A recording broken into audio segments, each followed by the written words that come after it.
देश में न हिंदू खतरे में है, न मुसलमान, न सिख, न ईसाई, न जैन, न बौद्ध, न ब्राह्मण, न क्षत्रिय, न वैश्य, न शूद्र, न दलित, न आदिवासी, वनवासी, न एससी एसटी। देश में खतरे में है देश का बचपन, देश की जवानी, देश का वर्तमान और देश का भविष्य, देश की प्रकृति, देश की संस्कृति और सभ्यता, देश की अखंडता और संप्रभुता। इसलिए मैं इस समय सबसे बड़ा कोई देश का मुद्दा मानता हूं तो ये कि देश का बचपन कैसे बचे। कुछ लोग देश का बचपन का इस्तेमाल कर रहे हैं आंदोलन में। यदि देश का बच्चा जो भी प्राइमरी स्कूल में पढ़ रहा है, आप उसको आंदोलन में धकेल देंगे तो बच्चे पढ़ेगा कब? उसको पता ही नहीं कि आंदोलन क्या होता है। आपने उसको फूंक मार दी कि जा तू भी जा करके थाने का घेराव कर ले, तू भी सड़क पे उतर जा, तू भी एडीएम और डीएम का घेराव कर ले। छोटे बच्चों को आंदोलनों में नहीं धकेलना चाहिए, पूरी दुनिया में कहीं नहीं होता। आंदोलन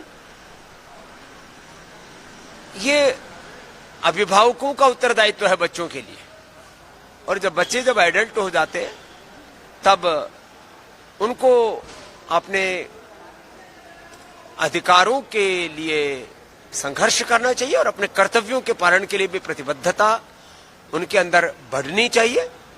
देश में अराजक आंदोलन तो नहीं, हाँ देश में संविधान की लोकतंत्र की रक्षा के लिए संवैधानिक, लोकतांत्रिक, नैतिक, आध्यात्मिक, मानवीय मूल्यों पर आधारित आंदोलन होने चाहिए। मैं इसका समर्थक हूं।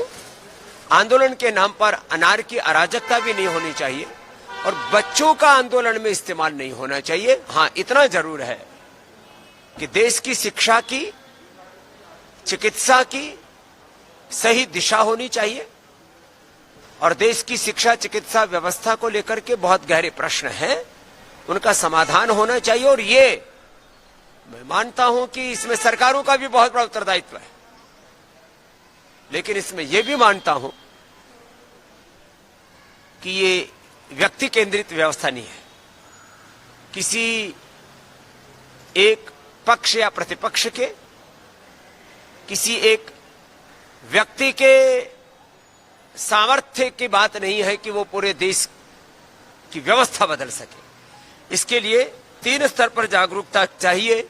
एक सामाजिक जागरूकता, एक राजनीतिक जागरूकता, तीसरी प्रशासनिक रूप से जागरूकता।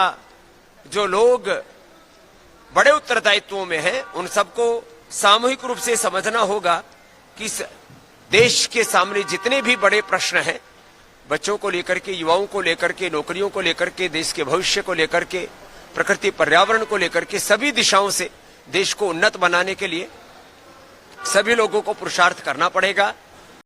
अगर आप ये वीडियो YouTube पर देख रहे हैं तो हमारे चैनल को सब्सक्राइब कर बेल आइकन दबाएं और Facebook पर देख रहे हैं तो हमारे पेज को लाइक करें।